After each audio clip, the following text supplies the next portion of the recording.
The views and opinions expressed by the hosts and guests do not necessarily state or reflect those of the company and its management. Furthermore, the assumptions, views, opinions, and insinuations made by the host and guests do not reflect those of the show, the management, and the network. In addition, all copyrighted material is used without permission and will be removed with notification from the rightful owners or their agent. So there. You found the Taxi Stand Hour. Over. On Radio TFI.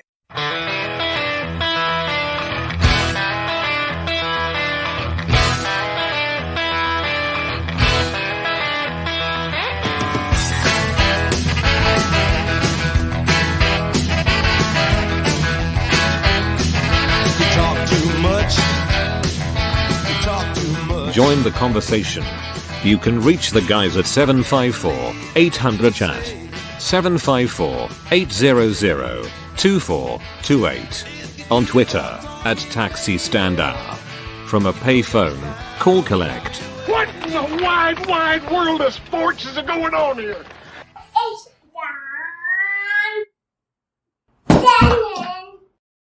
Oh, good morning, kids and kittens. It's not John Shannon from high atop the Radio TFI Executive Tower in Queens, New York. I am Ed Van Ness. It's Sunday, November 26, 2023. Joining me from is the 1955 Crowley, Louisiana Rice Festival Queen, fourth runner-up, Bill Fancher. Good morning, Bill. How are you today, pal? Howdy, y'all. Howdy, y'all. Welcome back. How was your turkey day? It was Thursday. It was Thursday. Okay, fair enough. I for one had a nice big steak, and you blasphemer.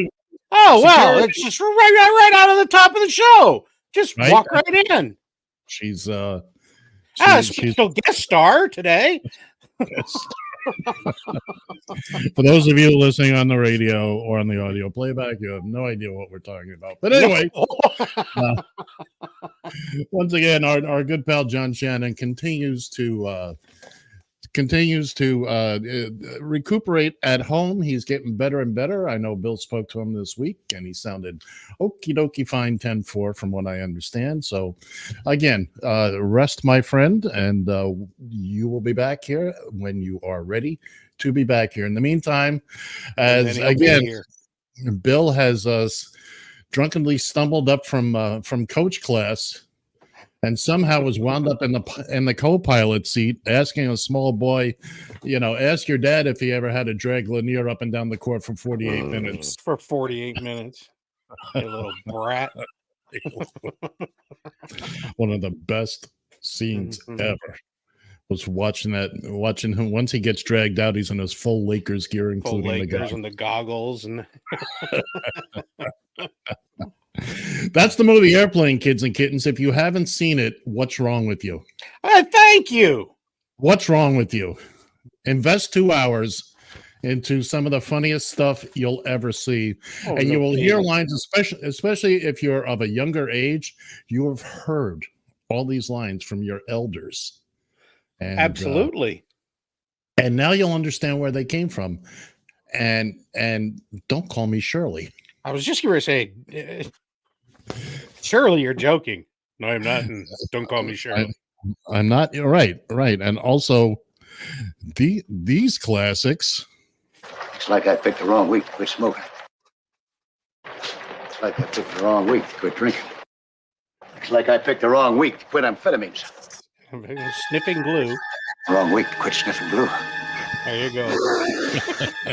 The famous Lloyd Bridges. The best thing they did was in that movie was take dramatic actors. Leslie Nielsen had never done comedy before. That turned his entire career. That turned his career around. Yes, it did. Yeah. But anyway, let's get ourselves together now, and let's. I tell you, I get no respect. I tell you, I get no respect. It's everybody's favorite time.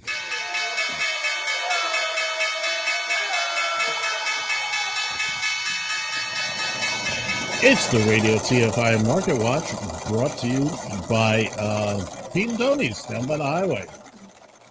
Uber closed the week at 55.32, up 88 cents. Lyft closed the week at 10.27, down 17 cents. Tesla closed the week at 235.45, up $1.15. There you go, Elon. And Truth Social actually made money this week, up $1.97. This has been the Radio TFI Market Watch, brought to you by Pete and Tony's. Go to Pete and Tony's. So mention the show. You'll get a free mug, a 64-ounce mug of MAGA tears. Take that, bitches. Take that, bitches. That's absolutely correct, sir. Absolutely correct. So, did you? Well, let's get to a semi-serious, not serious, on Thursday, because Thanksgiving football, Dallas Cowboys. Now, apparently, the right wing right now, a lot of these folks are going berserk over a 77-year-old woman singing and dancing in a Dallas Cowboy cheerleaders outfit. Now, if you're not familiar with what went on, let me show you. Hold on, Bill. Let's show you a little clip.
And for those of you listening, that was Dolly Parton at halftime at the Dallas Cowboys game on Thanksgiving, 77 years old, wearing a Dallas Cowboys cheerleader outfit. To which I say, A, if you can, by all means. Yes. B, what's your problem, people? I didn't see anything wrong with that. I think she did a good show for the halftime show. A wonderful show. Yeah. And but no, of course you've got your, oh my God, I'm shocked. This is horrendous. Please, at least she didn't pop a boobie out. And believe me, you would have known if she had. You would have noticed that. That would have get a little closer to your microphone. Shockwaves all over the universe on that. Yes. But here you go. Here's probably the only person on the planet that makes Jimmy Carter look like a bad guy. And we'll get to that in a second. But Dolly, nice job. I mean, she is the nicest person. She is. She's talented. She's all that. How do you complain about that? So it's because you got nothing better in your life to complain about. So she said, "Let me dress the same way a 27-year-old girl on this field is dressing, and younger." And no, you people in the buckle of the Bible Belt don't seem to mind when the Dallas Cowboy cheerleaders. When the cheerleaders have it, somebody else. Oh dear God! I thought she looked wonderful. She sounded wonderful. She's a. Good yeah. I mean, at first I was shocked. I was like, "That's Dolly." Right. Speaking of Jimmy Carter, one of the final things we talked about on last week was you had to open your mouth, didn't you? We had to open our mouths. Rosalind Carter had just gone into hospice, and while we didn't say anything bad about the Carters, by all means, no. But then what was it? Monday she passed. Monday or Tuesday. Monday. I think it was Monday. So we feel a Yeah, we know she was in her 90s, but we feel like we kind of put that kibosh on that one. We feel terrible. We feel terrible. We feel terrible for Jimmy.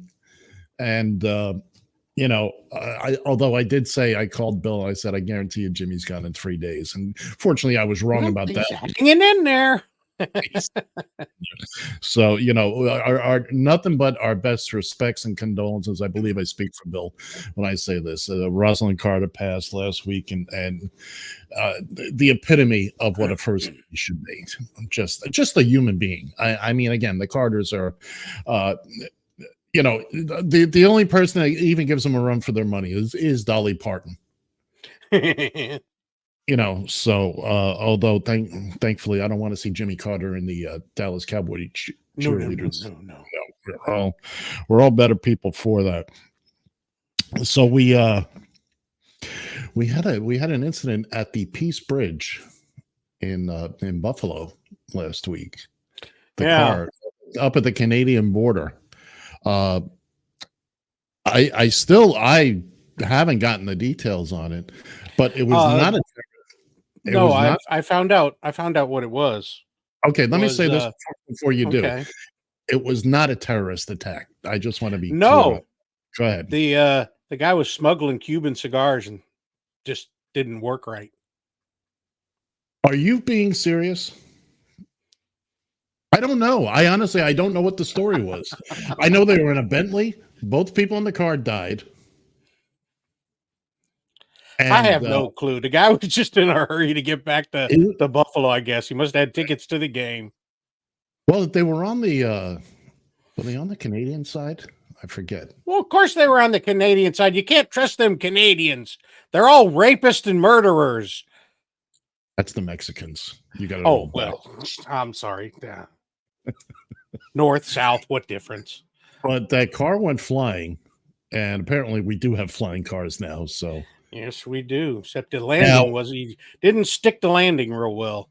I believe if you were to turn on Fox News right now, they'd still be reporting it as a terrorist attack, which they were doing straight along the whole time, even when it had been okay. It's a very bad accident.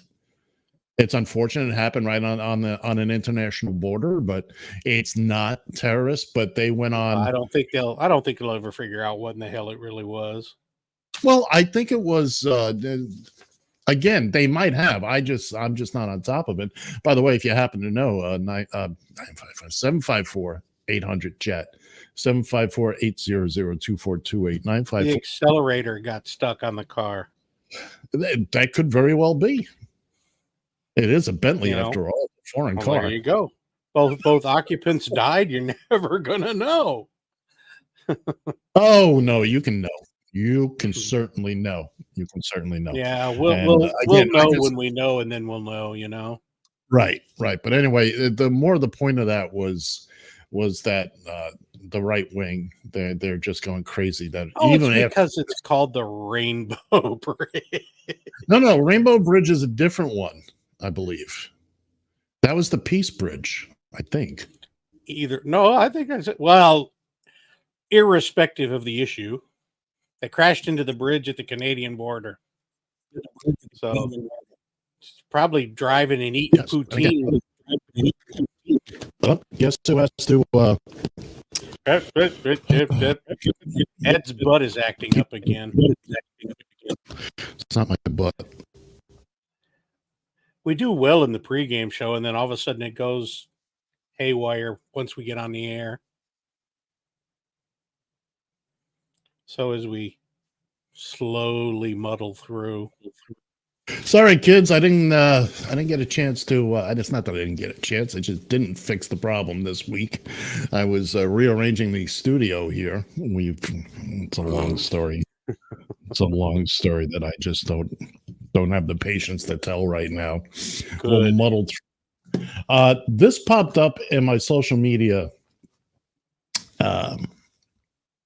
This week, and of course, there's never a bad time to make Ted Cruz look bad. There are 19 sets of parents who are never going to get to kiss their child goodnight again. Is this the moment to reform gun laws? You know, it's easy to go to politics. But it's important. It's at the heart of the issue. I get that that's where the media likes to go. No, it's not. It's where many of the people we've talked to here like to go. The proposals from Democrats in the media, inevitably, when some violent psychopath murders people. A violent psychopath who's able to get a weapon so easily.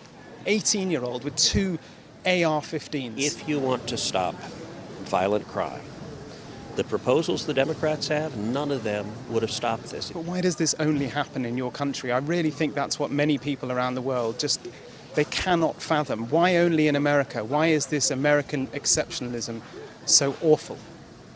You know, I'm sorry you think American exceptionalism is awful. I think this aspect of it. You got your political agenda. No, it's honestly, God love you. Senator, it's not. I just want to understand why you do not think that guns are the problem. Why is this just an American problem? It is just an American problem, sir.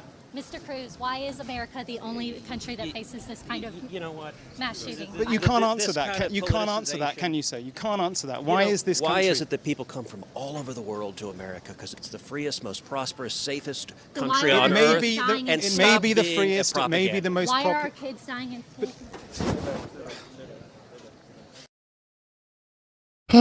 There's no, his name hadn't popped up recently, and I don't know. That's an old video from. Yeah, he's a walking asshole. But of course, there is never a bad time to play this. Ted Cruz, go fuck yourself. Again, the Ted Cruz is not in the news, thank goodness. But it's again never a bad time to point out what an idiot he is. Thankfully, no one in the United States, with the exception of Texans, want anything to do with him. I don't understand your people, Bill. Not my peeps. Why do you keep voting for him? I ain't never voted for him. I never will. That's what you say now.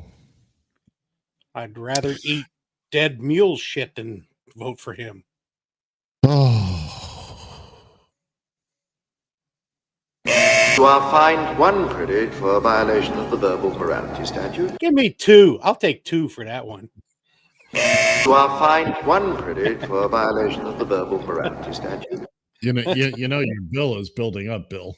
It's the it is kind of. I'll have to put it on my visa. I don't know if my credit limit's enough, but okay. Visa has a whole different meaning in Texas, especially down near the border. Man, you're damn certain there. You know, the only time that little weasel comes out of his hole is when something is to his benefit. If it's something like that situation there, you twist his nipple and he just goes berserk. It's always everybody else's issue. Yeah, okay. Gun control is an answer to the issue, but it's not going to solve the problem. As long as people have the right to carry guns around and whatnot, this crap is going to continue to happen. And a psychopath. So, we need mental health issues to correct this. Excuse me, but BS. The mental health is always after the friggin' fact. We should have seen this. There was nothing to say. Yeah, because as we all know, that all the major countries in Europe and around the world have solved all their mental health issues because they don't have these mass shootings. And so apparently there's no mental health issues in Europe, Canada. Issues. No, none whatsoever. No. They're interchangeable somehow or another. You have a gun, you're nuts. Well, if you have a gun and do something bad, you're nuts. You're fine, right? But right up until the moment you pull right up to the moment you shoot that thing, then you're nuts. Right. Temporary insanity. I'm sure some deer out there going, that gun's crazy.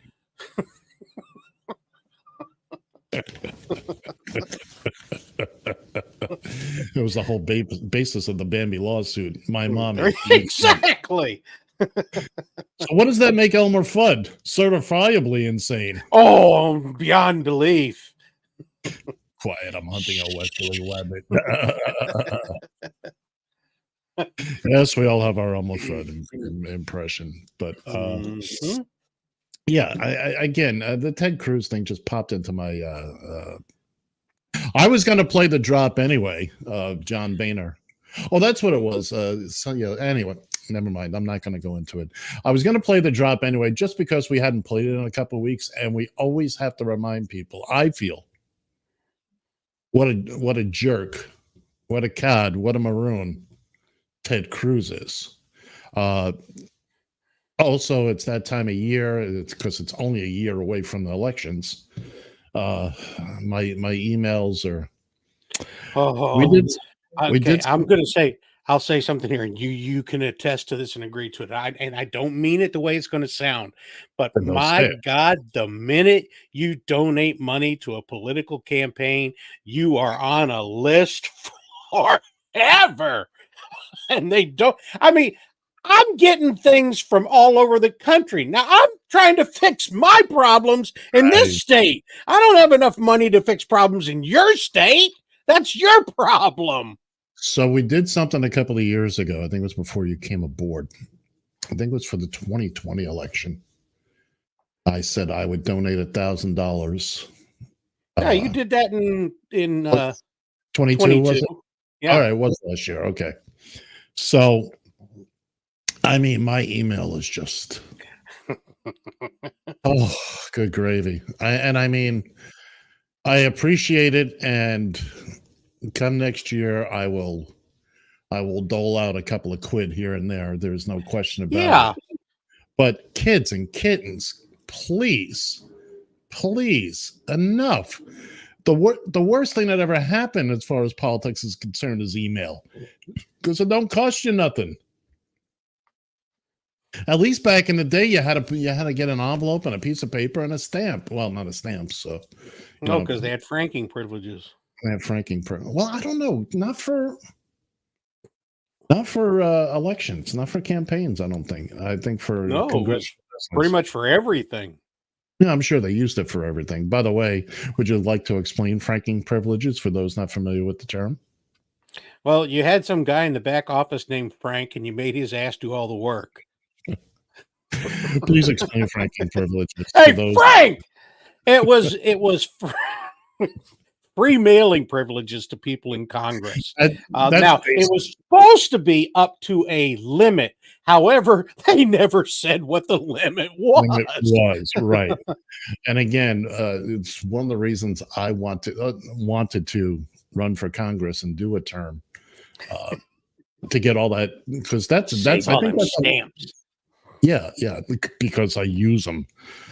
I bought stamps 6-8 months ago. I used one, but I bought a package. Hey, but they're forever stamps. They're good forever. They are.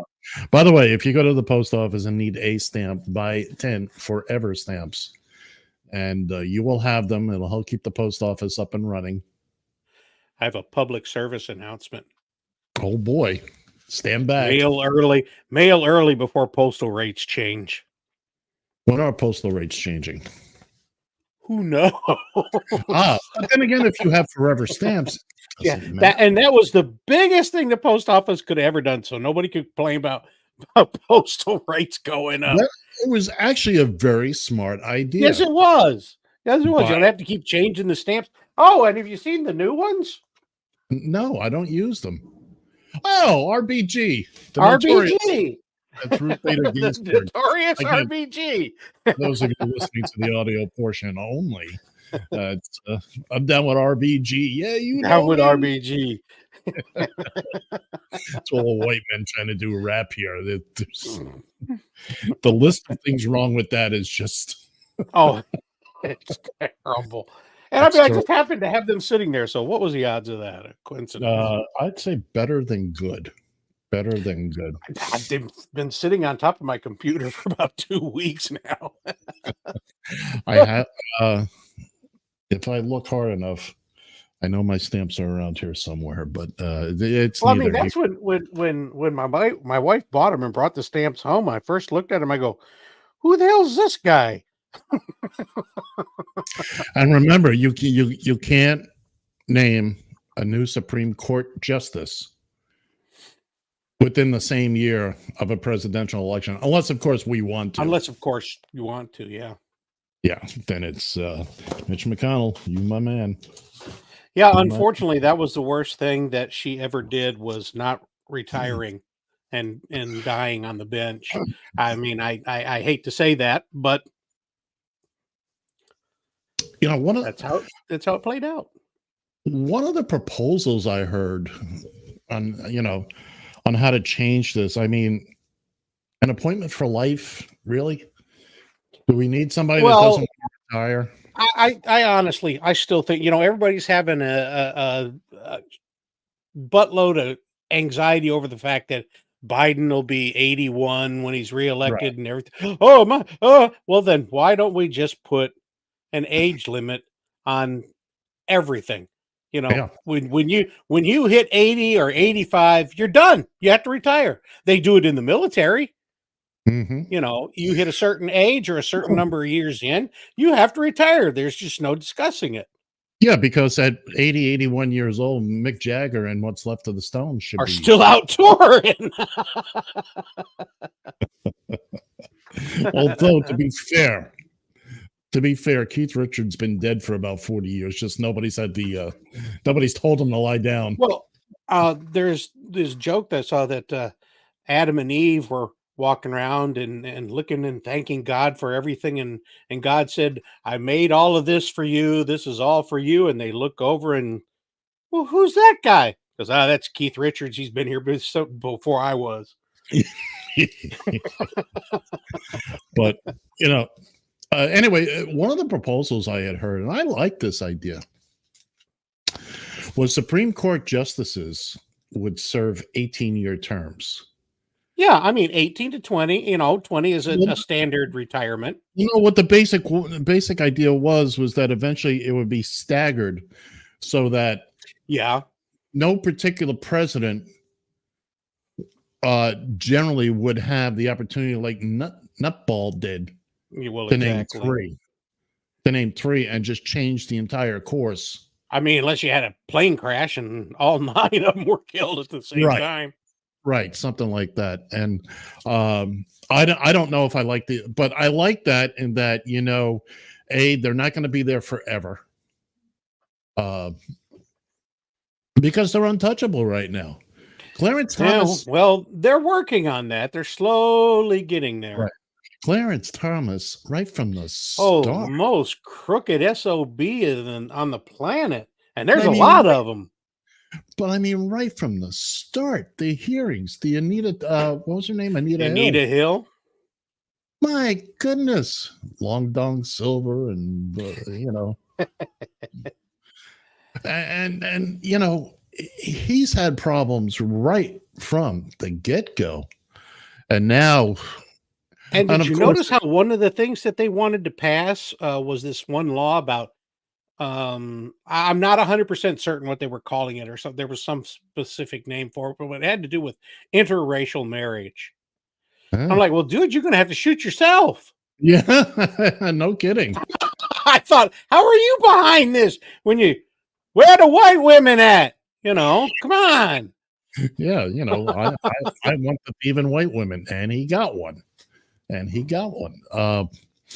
Yeah, no, I like the idea of more or less it rotates around, and I'm not saying somebody at the age of 80, 85 is or is not competent.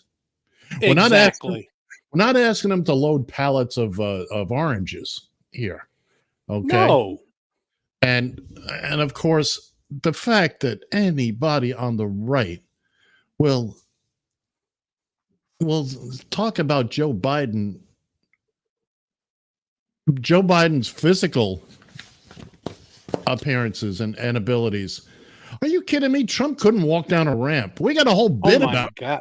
And everybody going on and on. He's only 4 years younger than Biden, so give me a break. If he gets reelected, he'd be 81 by the time he leaves office. So what the hell's the difference? All these young kids are out there going, I don't want some old grandpa in the White House. Well, Ronald Reagan was in there when he was in his 70s. I mean, come on. First off, you said when Trump leaves the White House. Well, that is not the plan, and no, that's not the plan. Did I not say if? I thought I said if. I Oh, must have okay. missed that. My deepest I may not have. It's a apologies. Freudian slip there, I guess. Your Freudian slip is showing. Yeah. Hey. Don't wear But, white and stand in front of the sun. look, there are plenty of 64-year-olds that are just babbling mindless fools like me, and Yeah, look at Johnny. oh, that's not fun. That was specifically for you, dog. And by the way, I was listening to, was it last week's show or the week before, where you and I spent a good couple of minutes trying to figure out how old you were. Who, me? Yeah, you couldn't figure out how old you were. In dog years, I'm dead. We're trying to figure out when you turned 18. All of a sudden, I was having a senior moment on my age. I had to look at when the show was over, I had to go look at my driver's license. You went from being just a couple of months older than me to being like 50 years older and all sorts of things. So, we've got no room to talk here. That's we have since settled that issue, so everybody climbed down off their horses. Put the pitchforks and the torches away. Yes. We've got that squared away. But I mean, well, the Supreme Court, they did this ethics thing last week before. Let's see. They wrote it. There's no enforcement. There's nothing really in there to say yeah, we have a code of ethics, but ethically we don't care. It's optional. It's optional. It's a suggestion. Exactly. There you go. It's the I had a buddy the other day. We were driving through a school zone and the yellow flashing lights is 30 miles an hour. He's doing 42. I go, you realize that's the speed limit? And he goes, that's just a suggestion. Right. Yeah, and that cop over there is suggesting you slow the hell down. And you wonder why Texans are so friggin' nuts. I have no question about, look, there are many times I am glad that Texas is separate from the rest of the U.S. in many ways, not the least of which is the electric grid. And by the way, once again, for those of you that don't know, the electric grid in this country is split into three pieces. You have the east side, you have the west side, and you have Texas. Texas is not connected at all. Good old ERCOT. So when they have trouble. When? It's not if, it's when. By the way, speaking of Texas troubles, we hit freezing yesterday, day before. Yeah, we got down to it last night, believe it or not. Ooh, it's like winter out there, and we still got a month to go. Bitches. The nerve. Does this happen every year? Yeah. I have some of my buddies that's still up in Minnesota ask me, you guys have winter down there? I go, yeah, we have days of it. Everybody's got a different idea. Your winter, your seasons are what you're accustomed to. Now, and that's true. I mean, in Minnesota, you get snow and cold a lot sooner than, say, Arizona. No. There's only two seasons in Minnesota. Winter and not? No. Winter and road construction.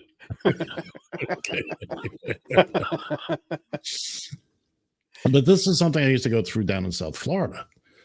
People would visit from the north and, oh my God, how do you, it's, you don't have the seasons here. Yes, we do. We do, but you just have little minute. Oh my God, a cold front came through at 65. Oh, hey, look. The oranges, get out the smudge pots. The oranges are going to die. I will say to you what I used to say to folks down there. All right. If you take a 40-degree drop, it doesn't matter where you start. Oh, no kidding. Exactly. Now, that's noticeable. Now, I will use this example also. You wake up in Frostbite Falls, Minnesota in February, and it is 40 degrees. What does that mean to you? That means it's a tropical heat wave. That's right. Now You're out it's wearing shorts and going swimming. exactly. Now it's August and you wake up and it's 40 degrees. You're firing up the heat. There you go. But it's the same 40 degrees. No, of course it is. It's just you've gotten used to it for a few months and whatnot, and then you get something like that. Acclimate is the word you're looking for, sir. The human body acclimates. Where is that? Come here. Hey, come here. I promise you it's there. The human body acclimates to its weather conditions very, very quickly. Very, very quickly. We're very good at that. And before you know it, now again, South Florida has 4 seasons. The changes aren't as the hotels are all along the beach. That's right. Yeah. Hey, good night. Thank you. I'm not even going to look for the effect. No. Not worth it. But I mean, while they may not be as severe and as drastic, they were certainly there. I mean, I could step outside and tell you whether it was August or February just by stepping outside. Do we have the leaves fall off the trees? No, because it didn't get that cold. We had cold nights. And every now and again, a Canadian mass of air would push its way all the way down. And let me tell you what, when you haven't seen 30s in a while, and there was a Christmas Eve, about 1988, 87, 88. Back before you were born, children. Yes, back in the good old days. But it was Christmas Eve. The cab I owned at the time, the heater hose broke. And it was all I could do to get it up and running.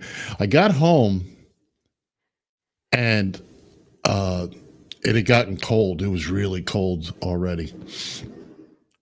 So I went to get in my personal car and my windshield had iced over. I was going to a Christmas party. So now I've got nothing I didn't even have a credit card at the time. So I've got nothing to scrape. I had to go up to my apartment, boil some water, come down, and And that's not generally a good idea. Again, we're in South Florida. So now I get in the car. Windshield go. Didn't think of it at the time, but So I get in the car, and this is when I realize, oh, the heater ain't working in this car. Had never used the heater. Okay. Wake up the next morning. They had done rolling blackouts. It was overnight.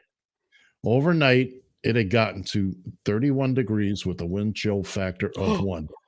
Now, I don't care who you are. That's cold. That's cold. And, so again, it's very relative. Weather is very relative. And I know. Ask my relatives. Yeah. I look forward to the biggest thing. And again, we'll finish up the South Florida weather thing here. But right about October or so, mid-October, the dry air would start coming in. And while the temperature would slowly begin to drop, you could feel it in the air. The humidity was dropping. That's what you looked for. You didn't care if it was 90 degrees outside, as long as the humidity dropped. Humidity is gone. Oh my goodness. And then by right now you've got the windows open and the AC's off. And it's just it's a beautiful thing. It's a beautiful thing. But just because we didn't shovel snow didn't mean weren't affected. I don't know how we got here, but lo and behold, here we are. I don't know either. I was driving and I don't know how I got here. Bat turn. Oh, I lost the bat turn. Oh, there it is. Oh, Emergency bat. Atomic batteries to power, turbines to speed. Yeah, because that's what you want in your car is a nuclear generator. Well, you also want the larger version under your house. Oh, exactly. And again, you have to watch the old Batman show to appreciate what it is we're talking about. By the way, speaking of the old Batman show, here's a piece of trivia that means nothing and has absolutely to nobody. If you watch the old Green Hornet show with Bruce Lee, look at any of the scenes where the Black Beauty is driving at night. Okay. And look for the shadows, because they actually filmed it in the daytime. Oh, yeah. Put a filter on the lens. Exactly. That's how most of those shows were actually done back then. Well, they were done on the cheap, but this really was done on the cheap. But those are moon shadows. Not boom shadows, actual shadows. Moon. Oh, moon shadows. Moon shadows. As usual, I wasn't listening to what you said. So. Yeah. So, John, come Even back. A song about it. Moon shadow, moon. We need you, buddy. Yeah, we do, because apparently this two-man thing ain't working real well. Apropos of nothing, but it was something I wanted to talk about. Over the past couple of years, I've mentioned this before, but I feel it's important to mention again. Now, Bill, do you surf the interweb at all? Do you get on the YouTube and? Are you seriously asking that question? I am because I'm not a troll. So that's a no. That's a big no. So big no, buddy. So over the past few years, I've started and I subscribe to some of their channels on YouTube. It's something called a First Amendment auditor. They will go out. Some are better than others. Most are not as good as they could be, but what the point they're trying to prove is there. Pretty much anywhere, and actually anywhere in this country, the Supreme Court has ruled that you can photograph anything you can see from public. Well, you can. Okay, yeah. You know, if you're looking at a nuclear facility, if you're standing on a public sidewalk, you can film it. The nuclear vessels. So you can't. In other words, you can't trespass somebody's eyes. That's the common. And some of these guys will go. They go out and they're not looking for a fight. They don't approach anybody. There's one guy in particular that I really, really like, Long Island Audit. If you find him on the Twitter or social media, or especially on YouTube, he's very Sean Paul Reyes. He's very good at what he does. He will go into a public building, you know, just filming what he can see. But what's interesting is to watch the reactions of like state, city, government, federal employees who don't understand they work for the public, you know, and hilarity ensues. And he doesn't approach them. They come to him. Oh, they're all trying to throw him out. Exactly. And then the cops will get involved. And some cops are aware of actually how the law goes, you know. And it's funny. And it's a phrase a lot of the auditors use. It's, are you law enforcement or feelings enforcement? Well, they feel like, they can feel however they like. Well, you know, there's sensitive information. Well, then it's on them to protect it. To protect it. You know, the only Put it reason in a skiff where it belongs. The only reason the people get upset is because there's a camera. I get it. You don't want your picture taken, but you know what? You're in public. And one of the first things, particularly this guy, but most of them will do when they walk into a facility, the first thing they shoot is the cameras that are filming you every day. So those cameras are, you know, and it's okay to film us, but if we film you, that's basically the point of it. And it's interesting, especially when law enforcement gets called into it. Some cops are right. Okay, you know what? He's right. They'll check with their supervisor. Oh, you know what? There's nothing he can do. You may not want him here, but he's perfectly within his rights to be here and to, you know, shoot video. Other cops don't get it. Please, people, when the police come up to you like that, don't reach in your pocket and pull out a donut. That's not a good that's thing to do. That's a PSA from Radio TFI. That's something we And Ed is frozen. Is Ed frozen? Is Ed still frozen? That's it. Am I frozen? No, Ed's okay now. You were having a little glitch there for a few minutes. No. Oh, I was doing my Max Headroom. No, you do not look like a snowman with a. Yes.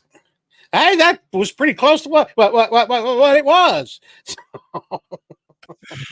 Once again, that goes back into the prehistoric days. So if you're old enough to remember that, you're on Social Security. That's right. Why are you watching this show? Or you are our target audience. I don't know. But anyway, so you never know. So the police will come out, and one of the big things that I've found from watching a lot of these things is first thing the police do will ask for your ID. But unless you are committing a crime, about to commit a crime, or they have reasonable articulable suspicion of you about to commit a crime, you don't have to ID. You don't have to ID to the police unless you've been arrested. Yeah, but go ahead and play that card and see how far that gets you. Well, that's the thing, is that these guys are willing to, play that card. And a lot of cops know it, but they still want, they got getting the ID is like crack cocaine to them.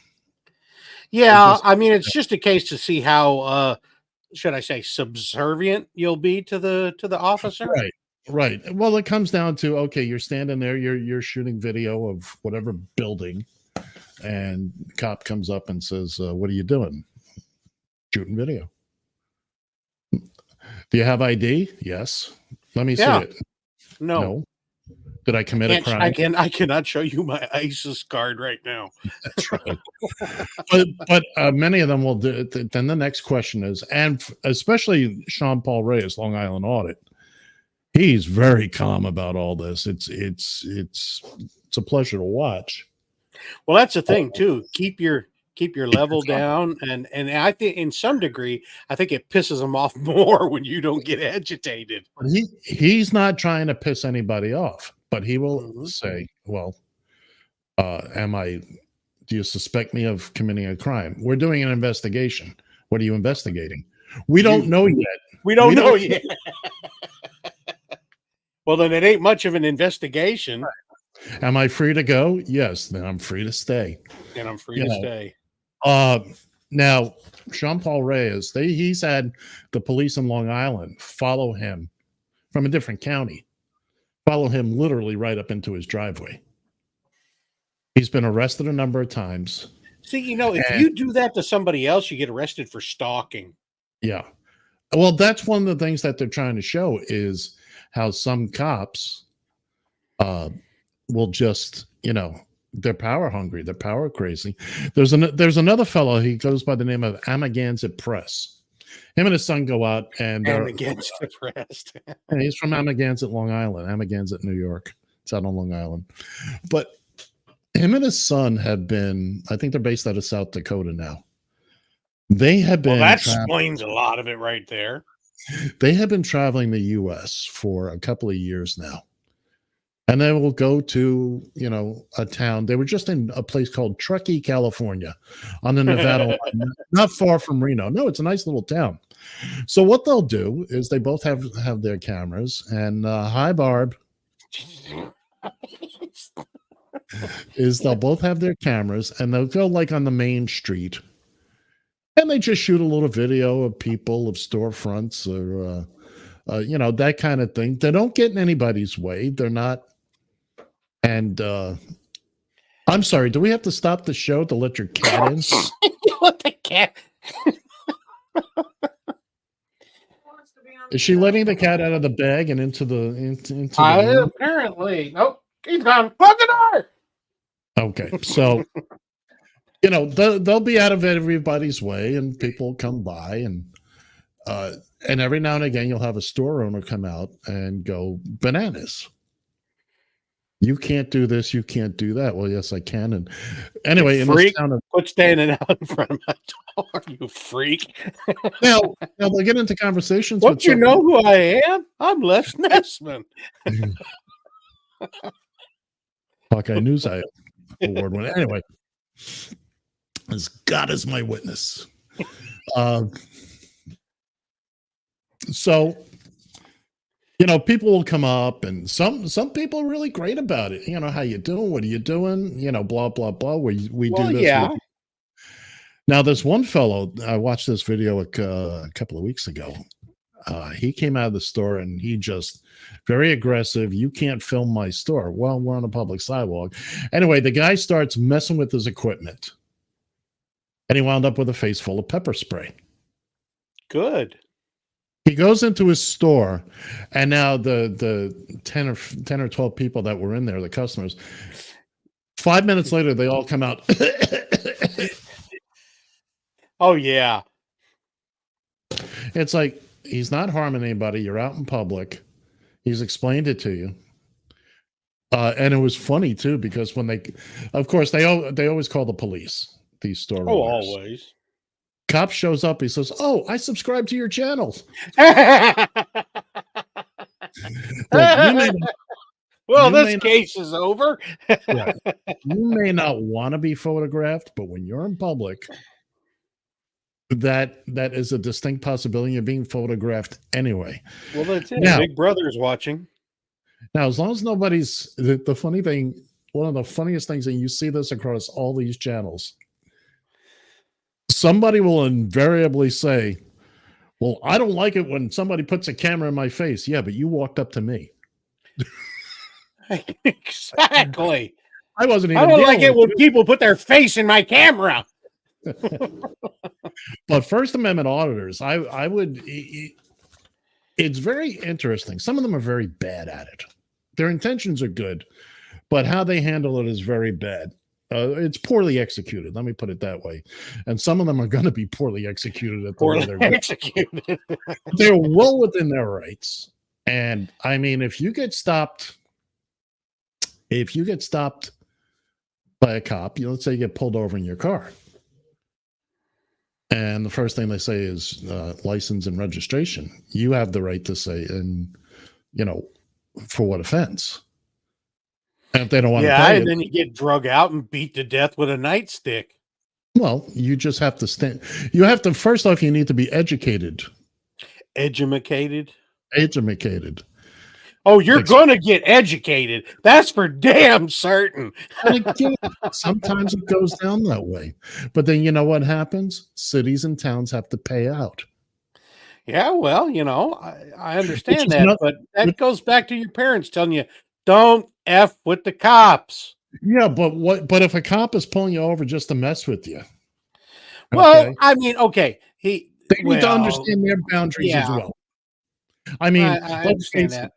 Bill, you've known cops in your life that it's a whole. Some cops they become police officers, and that is they will never trust anybody who is not. Okay, and that's very dangerous. So every now and again, you gotta.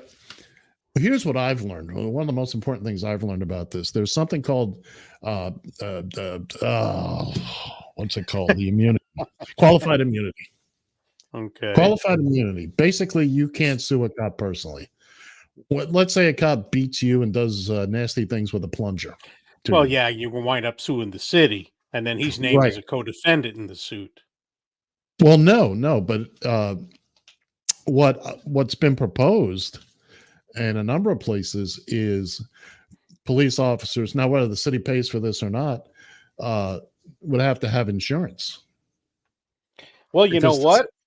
As an X-ray tech, I had to carry malpractice insurance. Right. And I thought that was ignorant. I don't know what I'm doing to somebody that's going to cause malpractice, because the proof they'd have to would take generations. He irradiated me. Hey, doc ordered the X-ray. You've got, if an officer knows, hey, wait a second, this person can attach themselves to my pension. Yeah, now it's a little bit different scenario. Right. I mean, it's one thing if, for instance, Derek Chauvin, who, by the way, got himself stabbed the other day. Oh, did he really? I was wondering Yeah. how long it would take. He's in Tucson, apparently. Tucson, Arizona. Yeah, they had to get him out of Minnesota. Anyway, he, his pension should be attached. The Floyd, I'm not saying the city of Minneapolis shouldn't have to pay out, but for what? He's in prison. No, not for that. I'm talking about in general. If a cop does something stupid, okay. If they overstep their boundaries, they need to understand it. Because right now, yeah, a lot of these guys will retire or resign from a department and go find a small department somewhere. And they're a cop again. They got a badge and a gun, and there are people out there who should not be doing this job. I'm going to give you an example of this, Ed. When I was in Minnesota and I was working in the prison, and I'm not saying, because I mean, you don't want to qualify everybody's, but there were a lot of prison guards that were frustrated because they never could become a cop. So they became prison guards, and they lord that over the inmates and everybody else. And I mean, sometimes they get what they deserve. And, and like I said, I don't want to say that because it's a generalization, but I knew a few of them that were that way. What tends to happen, at least in my experience, is that people, they get drunk on the power. Or there you go. Power. All right. In a particular situation, it's one thing I was taught early on. Never argue with the cops on the street. Take it up in court. You'll always lose on the street, but you'll win in court. Now, most likely. Now, most people don't want to go that route because they want the instant gratification of saying, "Hey, you were wrong. Back off." You're going to get some instant gratification, but right. But of course, now in this day and age of video cameras, and this is what it all comes back to. How do public employees behave in, police? It's not just police officers. It's government employees and, just people out in general. And I'll give you an example of that. I'm in the Navy. I'm out and I'm in my uniform. Now, I am at that point a representative of the United States Navy. I commit something. Not only can I catch hell for the civical thing, but when I get back on base, I'm going to catch hell for that too, which should qualify these police in the same scenario. Now, if I'm out of uniform, I may not catch the same type of crap, but I still might. Who knows? I'll tell you a very quick story. Speaking of again, I lived in Fort Lauderdale. I was in the taxi business. We used to be a very big port of call. We used to have all sorts of Navy. One night, you bring the sailors back to the boats, to the ships. We had a submarine in. So this guy is just drunk. Not drunk, but So I get him back to the boat, and I gotta go. I gotta go down to my bunk to get money. I had his name, and he, of course, they're checking in. There's somebody on guard duty. It's not guard duty. It's called the quarterdeck. Be that as it may. So, but I am not concerned at all because I know. You got his name. I'm gonna get paid. If he don't come back, there ain't nothing I'm gonna do to him that's gonna be any worse than what the Navy's gonna do to him, because the Navy wants. I've seen that play out. Yes, sir. I've seen people act like idiots in uniform at the dock, and it doesn't go well. There's the gong, ladies and gentlemen. How about that? Go figure. We made it through another hour of just talking crap. That's basically it. We're going to be back after the top of the hour. We've got a lot to talk about, we got a lot of football to talk about. Somebody had a good week. I'm not going to say who. And he's got 2 thumbs. Stay tuned. We'll see you back in just a few minutes.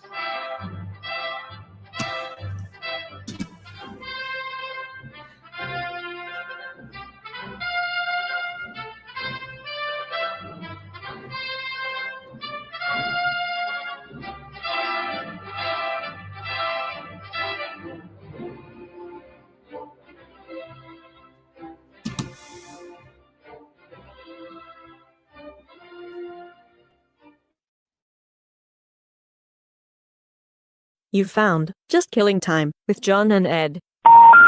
We're sorry. You have reached a number that has been disconnected or is no longer in service. On Radio TFI.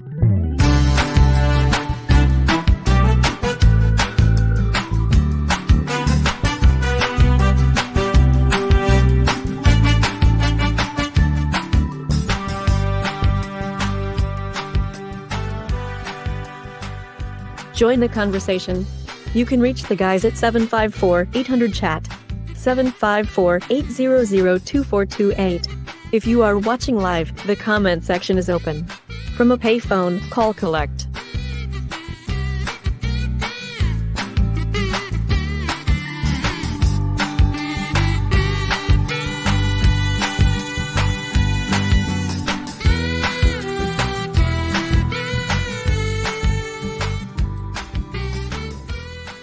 Excuse me while I whip this out.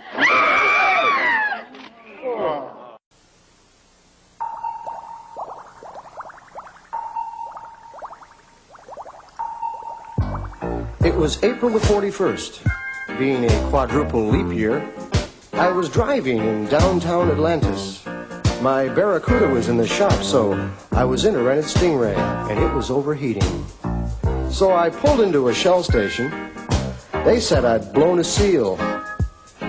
I said, fix the damn thing and leave my private life out of it, okay, pal? While they were doing that, I walked over to a place called the Oyster Bar, a real dive. But I knew the owner. He used to play for the Dolphins. I said, hi, Gil! You have to yell, he's hard of hearing.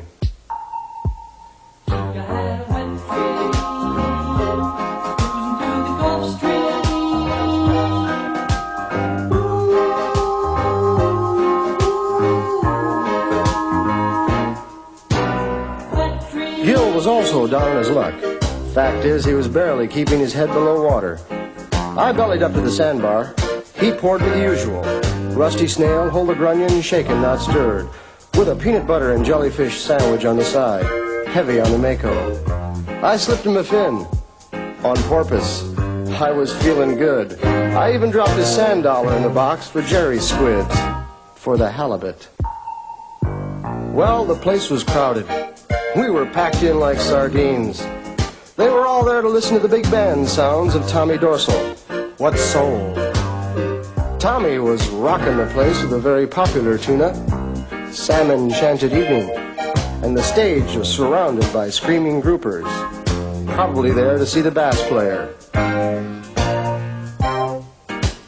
One of them was this cute little yellowtail, and she's giving me the eye. So I figured this is my chance for a little fun.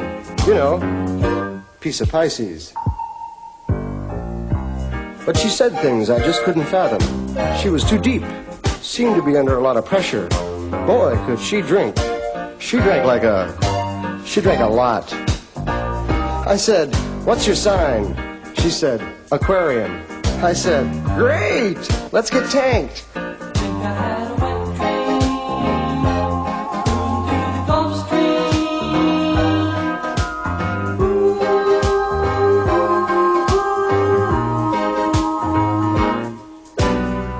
I invited her up to my place for a little midnight bait. I said, come on, baby, it'll only take a few minnows. She threw me that same old line. Not tonight. I got a haddock. And she wasn't kidding either, because in came the biggest, meanest-looking haddock I'd ever seen come down the pike. He was covered with muscles. He came over to me and said, listen, shrimp, don't you come trolling around here. What a crab. This guy was steamed. I could see the anchor in his eyes. I turned to him, I said, baloney. You're just being shellfish. Well, I knew there was going to be trouble, and so did Gil, because he was already on the phone to the cods. The haddock hits me with a sucker punch. I catch him with a left hook. He eels over. It was a fluke, but there he was, lying on the deck, flat as a mackerel. Helpless. I said, forget the cods, Gil. This guy's going to need a sturgeon. Well, the yellowtail was impressed with the way I landed her boyfriend. She came over to me, she said, "Hey, big boy, you're really a game fish. What's your name?" I said, "Marlin."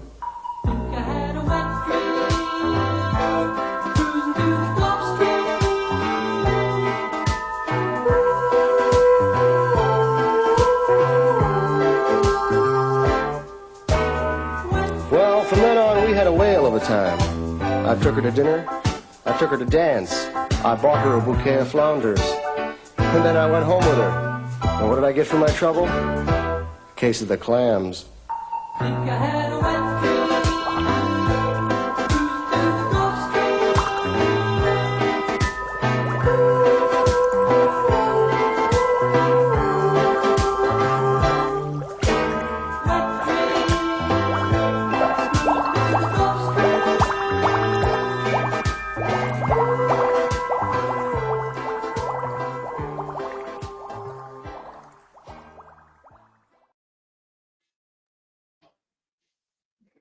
Welcome back, everybody. It is hour number 2, just killing time here on Radio TFI.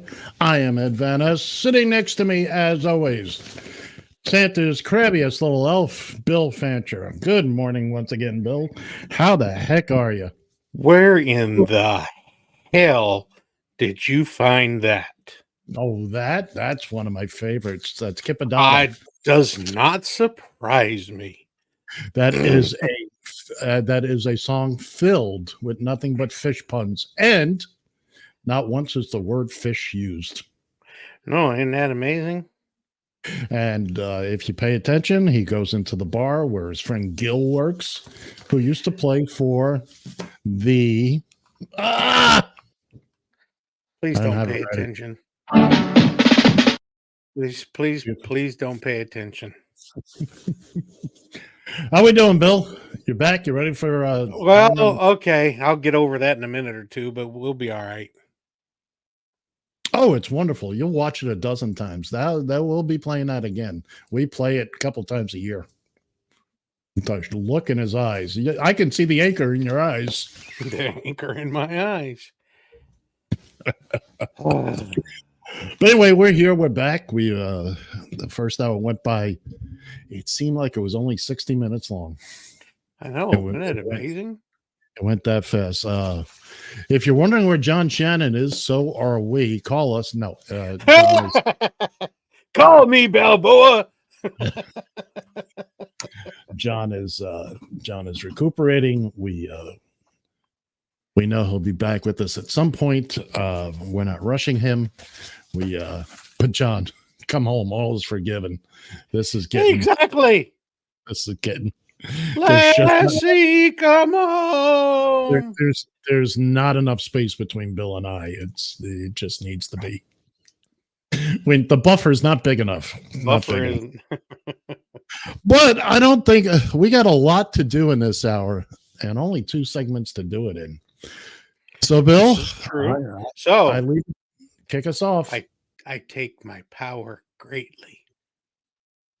Cue the band!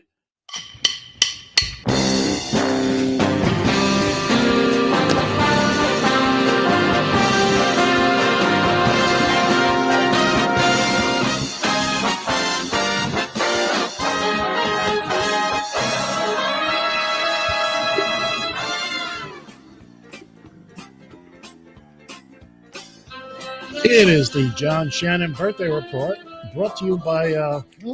Really, that's really what it boils down. Birthdays.com. Actually, no, it's not birthdays.com. But I just make shit up. You are fined 1 credit for a violation of the verbal morality. Well, anyway, we're looking at notable birthdays for the week of November 26th through December 2nd, 2023. Let's start off with a good one. We actually mentioned him, I think, last week. Rich Little. Rich Little turns 85 years old. Wow. A master impressionist who, unfortunately, has nobody to impersonate that hasn't been dead for 30 years. He was great. He can't even do an impersonation of himself now. Yeah, I don't think so. Here's one for you. Jan Stenerud. Wow. You didn't think we'd pull that one out, did you? Oh, That was special for you. John McVie turned 78 years old. That's the Mac in Fleetwood Mac. Yes. Dale Jarrett, 67 years old today. Vroom, vroom, turn left. Go fast, turn left. Go fast, turn left. Tomorrow, November 27th, Curtis Armstrong turns 70. Any idea who? Booger. That's the man. That's the man, Booger from Revenge of the Nerds. He was also on the TV show Moonlighting with Moonlighting's where I think he actually got his start, wasn't it? No. It was it was Risky Business. He was in that before Moonlighting. Yeah, that's right. I agree with you. Here's one you're going to really get a kick out of. Tomorrow, also turning 70 years old, born on the same day, Steve Bannon. Can you play the crickets? I'm sorry. Yeah, thank you. Tomorrow, turning 68 years old, Bill Nye, the science guy. Hey, how about that? Caroline Kennedy turned 66 years old tomorrow. Sweet Caroline. Ba, ba, ba. I never realized that this was her birthday tomorrow. Imagine that. 4 days after her father was killed. It was her birthday. Boy, pretty messed up, huh? Yeah, I'd say. And turning 47 years old tomorrow is Jaleel White. Did I do that? Played Steve Urkel. Oh, okay. Sorry. Moving on to Tuesday the 28th. Barry Gordy of Motown, 94 years old. I thought Barry Gordy was. I'm sorry. This was his first hit.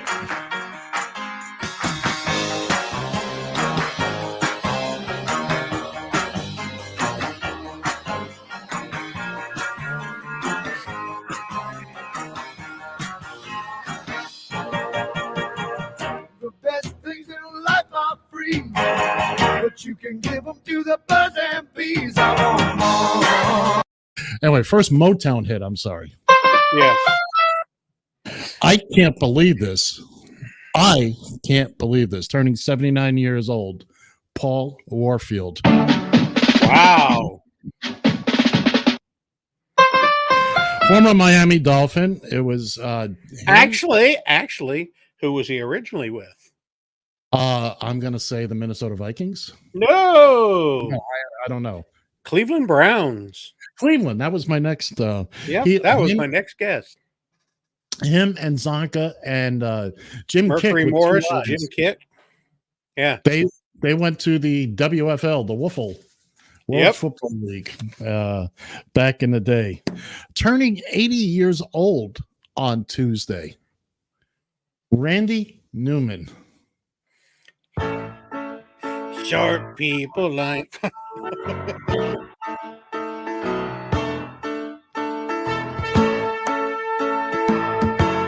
Okay, moving along now. Oh, I love that song. Tuesday, turning 69 years old, S. Apatha Merkerson.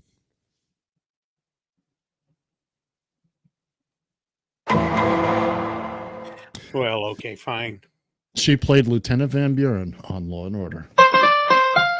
Lieutenant Dan. Not Lieutenant Dan. Turning 64 years old on Tuesday. Judd Nelson, who, no matter how much you cleaned him up, just doesn't clean up. He's a bit like Mickey Rourke.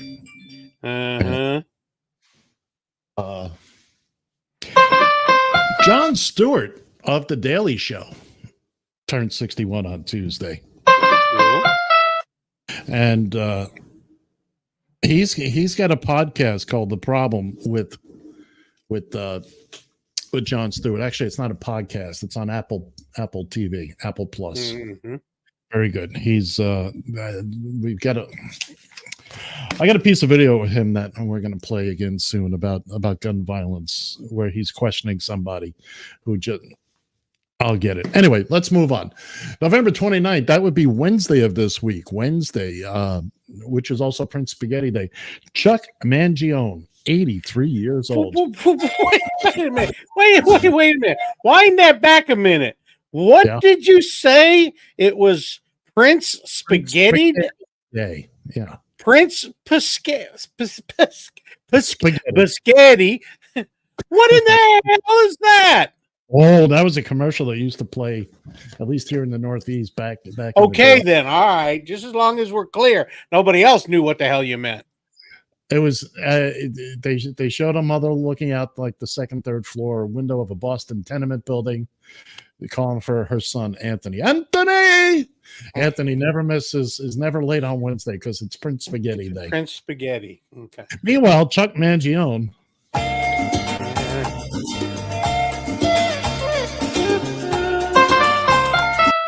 83 years old. Here's one you may or may not remember. Susie Chaffee. I recognize the name, but I can't. She's 77. Susie Chaffee was a skier back in the 60s and 70s. And is she the one that shot Spider? No. But she did commercials for Chapstick, Chaffee Chapstick. Yes, okay. I didn't say it was going to be a big one. Turning 62 years old, but certainly a member of the That's Forever what she 21, said. But certainly a member of the Forever 21 Club. Kim Delaney. Kim Delaney from, if you watch the soaps at all my children, all my kitties. She was, her sister is Dana Delaney. Good. Not only is she an actress as well, but the TV show The Animaniacs will often use her name to rhyme with the word zany or insaney. Totally insaney. Dana Delaney. Don Cheadle. Hey, the original Colonel. No. What the hell was it from Iron Man? No, he was not. No, he's the second one. Don Cheadle's the one that took over. That's right. Moving into football land, Russell Wilson. I couldn't believe this. 35 years old on Wednesday. Bastard. I thought he was staying with football from the Buffalo Bills. Stephon Diggs turns the big 3-0 on Wednesday. I will always love Stephon Diggs for the Minneapolis Miracle. He'll be in my heart forever. Let's move on to Thursday, November 30th. Well, before we move on, I want to say a very, very special happy birthday to my Nana, who has been gone for quite some time. We always celebrated my Nana's birthday, my grandmother's birthday, on Thanksgiving. To this day, I don't know when her actual birthday is. But we always, it's somewhere in here, somewhere in this past week. So happy birthday, man. There's one for her.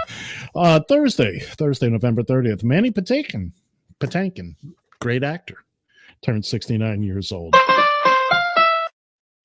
Also turning 68 years old.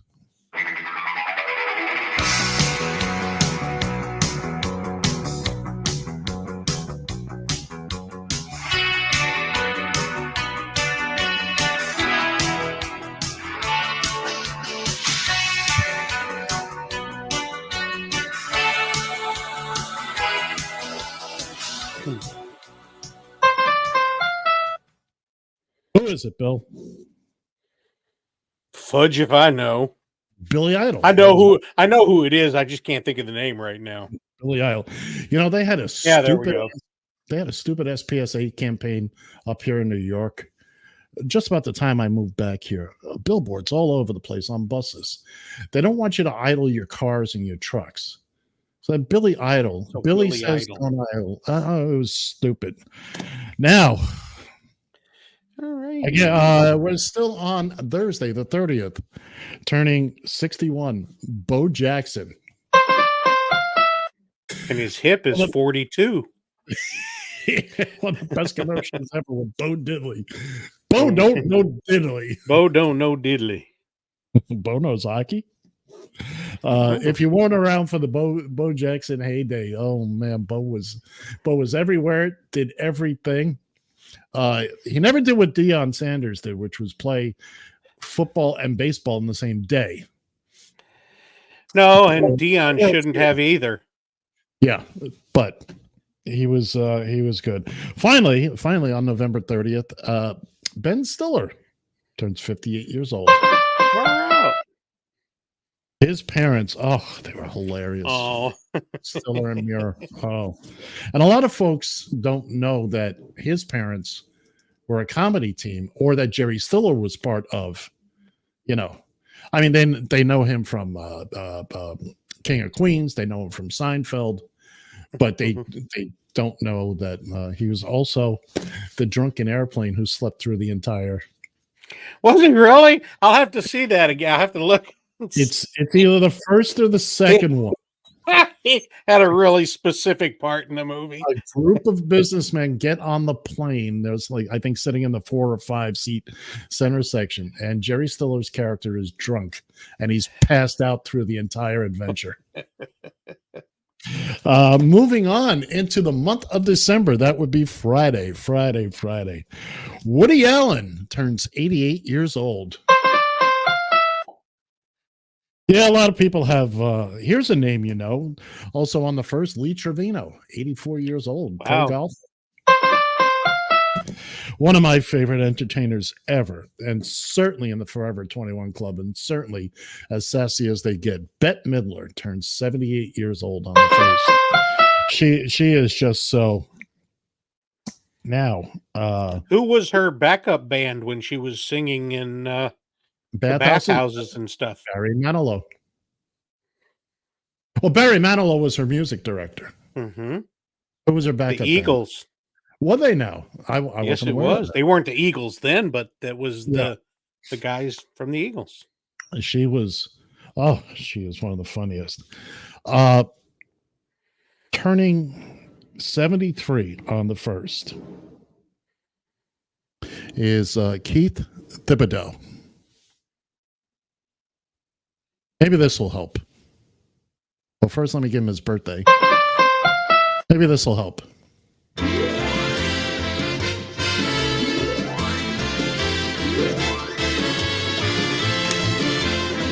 Little Ricky? That's the one. Little Ricky. Congratulations, sir.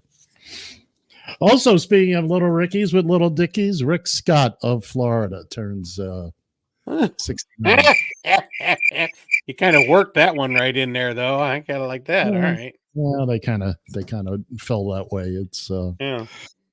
Finally, Saturday, December 2nd, Lucy Liu, certainly a member of the Forever 21 Club, 52 years old. And there is somebody in there that did not print, and I have no idea who it is. So, well, then happy birthday to him anyway. Yeah, whoever you are, happy birthday.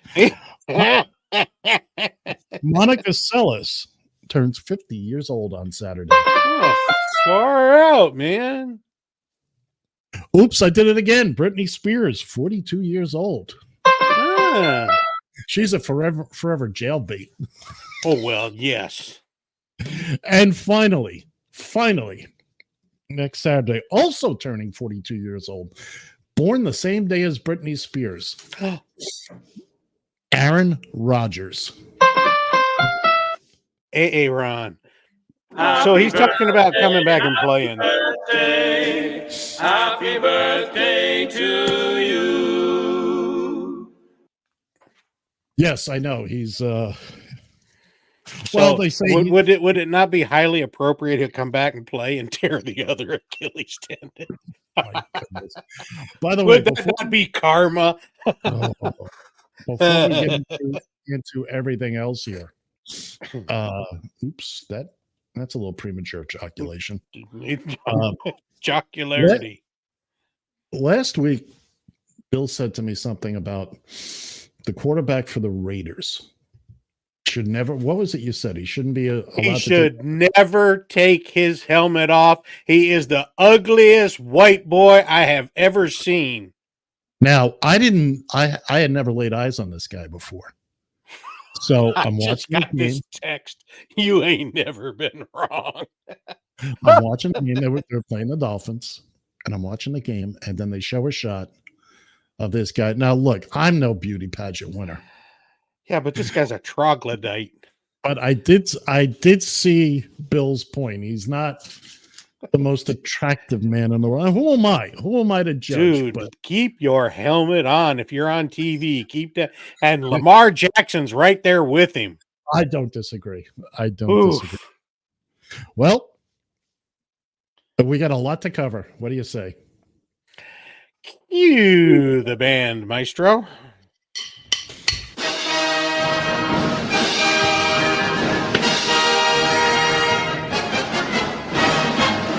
It's time for John and Ed versus the spread.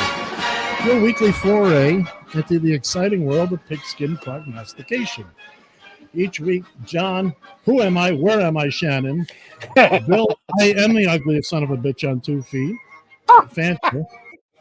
Gerald, the computer who puts the A in AI, and I will choose professional football games and select winners using the point spread. At the end of the season, the winner will claim possession of the Radio TFI Gilchrist Ceremonial Sippy Cup. Extra points can be earned by going for it with a 2 or 3 point conversion if we have the nerve. Ladies and gentlemen, kids and kittens, it's John and Ed versus the spread. Well. We have 2 thumbs and was perfect. This guy. Once again, do not interrupt me at this portion. We're getting there. Well.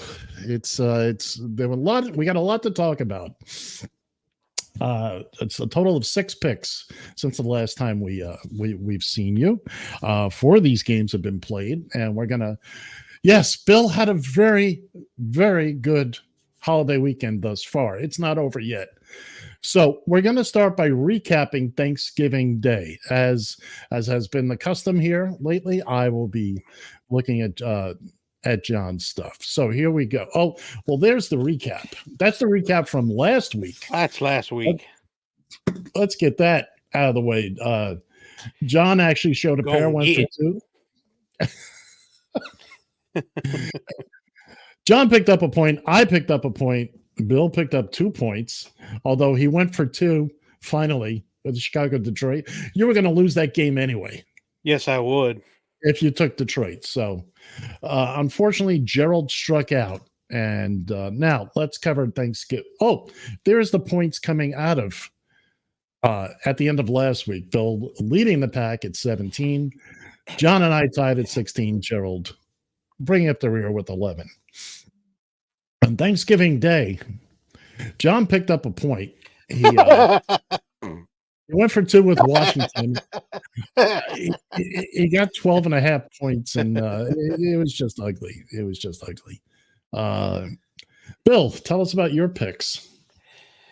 Told you. Detroit, everybody, just look at the history of the Lions on Thanksgiving Day. They are a sub 500 team on Thanksgiving. Mm-hmm. So this was a no-brainer. Give me the 7.5.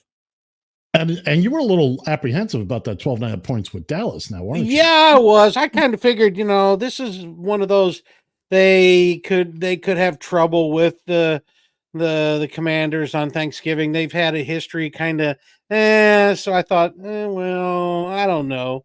So, I went with Dallas, and of course, I knew my Niners would take out Seattle. Niners. So. I don't Niners. Disagree. See how I did. Well, I went with Detroit. Well, I suffered there. I picked Washington, 12 and a half points, a division game. I thought, but of course, the Niners came through. Gerald also went with the Niners. He went for 2 with Washington. That didn't pan out. He wasn't back in time to record this. So let's move on now. And now we're going to start with this week's picks, including the Friday game. Who played on Friday? That's right. Well, some dumbass team from Miami. So, John, John actually was the only one of us that went with the Jets, Jets. That didn't pan out for him. John likes Kansas City, giving up 10, visiting Las Vegas this week. And also he's taking his Vikings, giving up 3 against the Bears. Bill, let's look at you. Your picks for this week, including the Dolphins game on Friday. Well, if I'd even known that the Jets were playing with their 19th quarterback, there would have been a no-doubter game. And well, you won. Here's the next game. That this one is either going to bite me in the ass or I'm going to get it right, because Houston has screwed me more times than any team I've ever picked, and I vowed I would not do them and the Steelers anymore. But that being said, Jacksonville -2. You sons of bitches. All right. And Kansas City and the Raiders. That's a no-brainer here. There you go. Kansas City -10. Who are the Chiefs? Ooh, great googly moogly. We love saying. All right, my picks. Well, of course, my team won on Friday. By the way, you weren't able to see the game, were you? It was Amazon. No, because I'm Prime, and I didn't give a rat's hooey anyhow. So it's honestly, if you folks didn't get a chance to see the game, it was great. At least from my perspective, from your perspective, yeah. Miami has a Dolphin. Yeah. So now you're saying, wait a minute, the Jacksonville is. I had it at 2, and disregard that is 2. That is 2. Okay. Okay. I've got the same pick as you on that. I'm taking Jacksonville. I'm giving up 2 okay, points. So if we get screwed, we both get screwed. We get screwed together. We get screwed arm in arm, pal. Circle jerk. I'm sorry. And Cleveland, Denver. Cleveland visits Denver. It was only like a point and a half. Yeah, sure. I saw that. I'm going for 2. I'm taking. I don't know. Denver's been hot lately too, you bastards. You know what? But I'm behind. I got to take these shots. You gotta fix your butt. I gotta, yeah, So that's it for me. And now the moment we've all been waiting for. Let's see what Gerald's up to.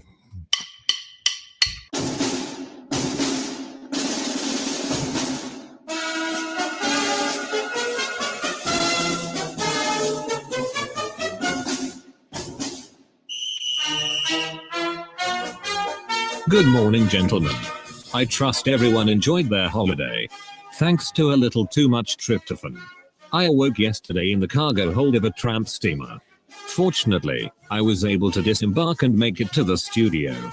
Although, there is the small matter of a tattoo that will need to be translated.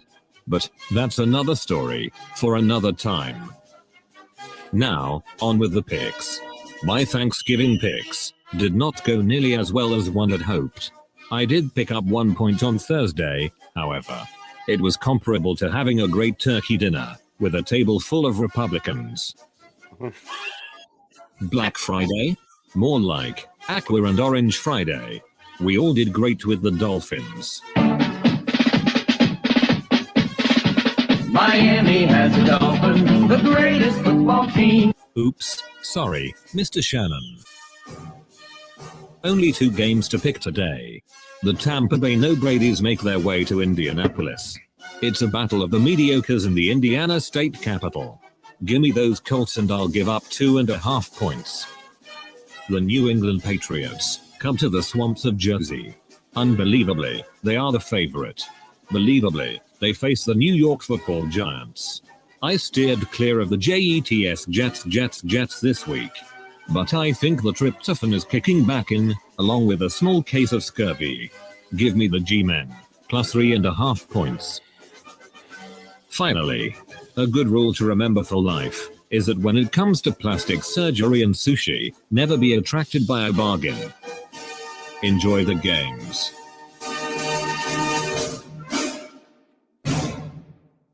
Well, there you go. There's Gerald's picks. Hopefully he gets past that screen. And this Giants New England game could be like 2 blind men trying to hit a nail with a hammer. Don't disagree. I don't disagree. So let's recap our picks. And on Friday, all of us picked the Dolphins and won. Oops. Sorry, John. Oops. Almost all of us. Almost. 3 out of 4. Better luck next time, Pally boy. That's it. John likes his Kansas City Chiefs giving up 10 at the Raiders. Also going with his Vikings giving up 3 points, hosting the Bears. Bill and I both like Jacksonville giving up 2 points at Houston. Graphics department had a little problem there. Yeah, apparently. Like John, Bill likes Kansas City giving up 10 at the Raiders in the Sin City. I'm taking Cleveland. Cleveland visits Denver. I'm going for 2, giving up 6.5 points with the Brownies. Finally, Gerald. Gerald likes his Colts, giving up 2.5 points, and the New York Football Giants plus 3.5 at the Metrolands. Let's take a quick look at the current scoreboard. Hey, googly moogly. Wow. Bill, you want to get it out of your system before I Do you realize last year is when I went on my string last year too? I went on that perfect string. So what the hell? It's time again. I don't remember yesterday. Yeah, well, you probably don't. So there you go. Anyway, according to the big scoreboard. And by the way, Gerald, it's tryptophan, not tryptophan. Sometimes Gerald has trouble pronouncing He trips on the pan. Okay. No matter how hard you try to make him say it correctly. You should have seen what had to be done to get him to pronounce aqua. I can't imagine. Anyway, Bill leads the pack with 21 points. But of course he does. I'm behind him in second place at 18 points. Right you Young Mr. Shannon at 17 points, and Gerald is boy, oh boy, he is back there. He's back there. He's down 8 points behind Bill with 13 points. Gerald, we can't even see you in the rearview mirror now, buddy.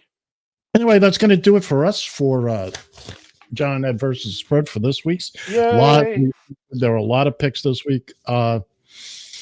Thanksgiving was great, blah, blah, blah. Now, if you're going to, we know there's a lot of legal ways for you to bet on these games and all that. You can go to a casino, you can download an app depending on the state you're in. But if you're going to use our picks to bet real money on a game, what is it we always say, Bill? What are you, Ted Cruz? What are you, Ted Cruz? Thanks again, everybody. We'll be back next week with John and Ed versus the Spread. I got to get a better close for that, but Ted Cruz. Go fuck yourself. You want a fresh one, Teddy? Easy. That actually took a lot less time than I thought it was going to take. I know, impressive. I thought it was gonna. I thought we were gonna be right up on it. A friend of mine the other day, his wife. We were talking about something. She mentioned that I was in the Navy, and she goes, "So we're talking about tattoos because her son just got a tattoo." She goes, "You were in the Navy? Did you get any tattoos?" And I said, "Yeah, but I can't show them to you." She goes, "Really?" I said, "Yeah, it says welcome aboard." Oh.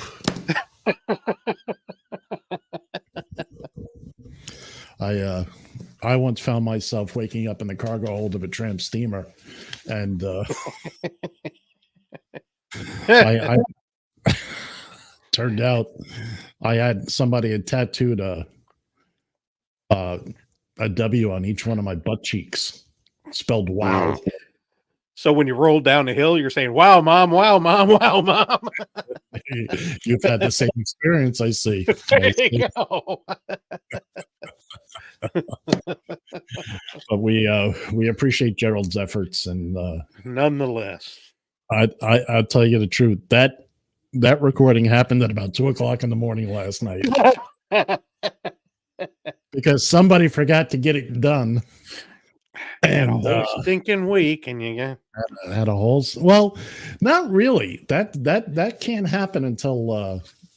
I know you had to go upstairs and beat the neighbor's children. No, you know what? Amazingly, now Thursday, last year on Thanksgiving, ay caramba, what a party they had. It got ugly in a hurry. And so I was geared up for it this year. Now the kid, I don't know what it is with the kid lately. He knows that when he runs back and Hormones. forth, when they have the kids running around, it's like it sounds like an earthquake down here. And I've tried to explain this to them. You know, there comes a point where you got to tone it down. So the kids are going bananas. You would at one point I actually said to myself, hasn't the tryptophan kicked in yet? And yes, I can pronounce it. Apparently, they weren't eating it. Must have been enchiladas and tamales. So anyway, I'm I do my knocking on the door thing, and it takes a little bit. And who comes down but the boyfriend who I thought was gone? Oh, he showed back up, huh? Well, no, apparently I thought it was him being around lately. So I said, he opens the door and I'm like, what are you doing here? He says, well, we kind of patched it up. Huh? Okay. I said, now, first things first, is your name Mike or Mario? Because the owner of the building knows him as Mario. He introduces himself to me as Mike. He says, well, that's not even close. He says, well, to my friends, it's Mike, and that's why you get to call me Mike. Okay. That's why you can call me Mario. Yeah, I'd rather call you Gone, but anyway, he's pleasant enough. So we have a little chat about the kid bouncing back and forth, and he goes upstairs. It didn't really stop, but the party never happened. Once the kids settled down, that was it. That was it. It was quiet. Impressive. And so you sat there by your lonesome on Thanksgiving Day? Every year, every holiday. I sit there. That sucks. You get used to it after a while. I know. Barb said maybe we should invite you down here next Thanksgiving. Oh, I wouldn't. Thank you. Let's not deal with Ed's pathetic life right now. This is not. This is neither the time nor the place. Of the other things, by the way, starting next is it next Sunday? Next Sunday, December 3rd. It's winter baseball is back here on Radio TFI. Oh, for real, huh? Classic radio baseball games that we have an entire wing in the vault devoted to. And we're gonna play them. There'll be a different game every night, right up till spring training, when you can start listening to current baseball players that are alive. When real sports starts again. And what we'll probably do what we did last year, which is find 7-game World Series and play one a night throughout the course of the week, or have a week of all-star games, which is fun to listen to. You know, you get to hear the stars and all that. I think the oldest one we have is like 1934, the second all-star game. We have a couple actually tape on that? Oh, yeah. Oh, you'd be surprised. Hmm. Oh, yeah. And here's Babe Ruth batting now in the bottom of the ninth with 2 on, 2 out. So we'll have all that set up and ready to roll for next Sunday night. The time hasn't been settled yet. Probably 10 p.m. But we'll get there. It could be a doubleheader. Could be you never know until you know, and then you'll know, you know. And when we know, you'll know. Basically, it's when I decide. It's that's it. It's at Mr. Van Ness's discretion. That is, wow, you just did a ventriloquist act there. I know, it was kind of impressive, wasn't it? I'll drink some Mountain Dew while you're talking. Yeah, for those of you not watching, Bill was talking but sat there with his mouth closed, which is, one of those things is a good thing. That unto itself was amazing. So we'll get that done. Tomorrow's a big day for me. Oh, yeah? I'm going to renew my driver's license tomorrow. Wow. It's not due till February, but why wait? Okay. Getting on top of that, but you can't get Gerald to do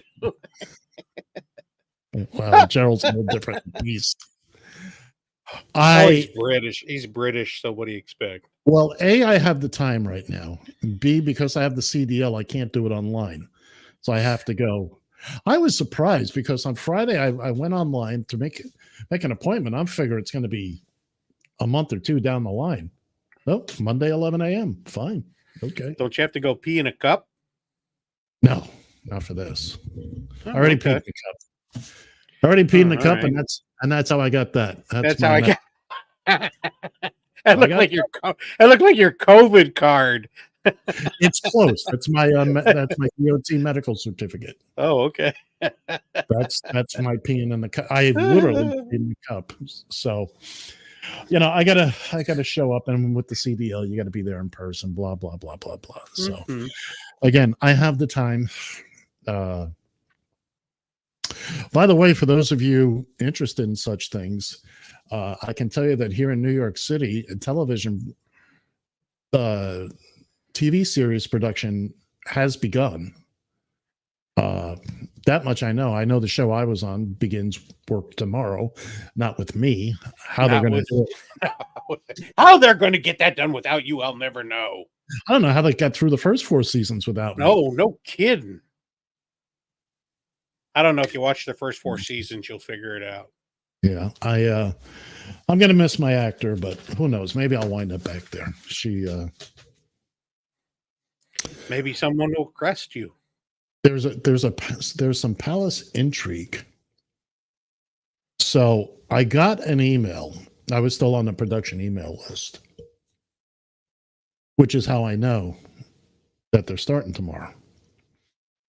But now there's something that's called the call sheet. Everybody who's working that day, and I do mean everybody, is on this sheet every day. The actors are listed 1, 2, 3, and down the line. The actor I was working with that I was driving last year was number 4. This year, she's number 6. They swapped some people around, and I'm like, ew, she's still there. She's still working. 4 or 6, it doesn't matter. But again, some palace intrigue that yikes. Dun dun dun dun. It means nothing to anybody. I hope she took it well. It's just a number. Well, it's showbiz, man. Everything means something. Well, you might have to meet her at Pete and Tony's. Yeah, don't forget, go to Pete and Tony's, mention the show, and you'll get your free 64-ounce mug of Magateers. We can't get enough of them. I just had a question I was going to ask you, and oh, by the way, for those of you watching, I'll ask you, Bill, what do you think of the flying clocks? It's making me nervous. Is it now? Yeah. Is it? Yeah. It's like Time Tunnel and all them damn shows. And you don't know from Time Tunnel. There's the flying clocks. Mm-hmm. So we can sit here and watch time fly. Yeah. Time fly. There you go. You're catching on. It's the little clocks that I like. Where are they? There you go. And are we scraping the bottom of the barrel or what? Oh, I'm just proud of myself for doing that. You're not gonna mention it. I might as well bring it up. I was trying to ignore it, so I worked my fingers to the bone here. I'm gonna have a seizure watching it, so don't worry, there's no flashing lights. We have no plans for that. Okay, thank you. Actually, it's the software we used, StreamYard. They now have backgrounds that you can have motion in, and you can use little movies. So that's what we've done right now. Okay. First, I wasn't noticing it. Now I can't stop noticing it.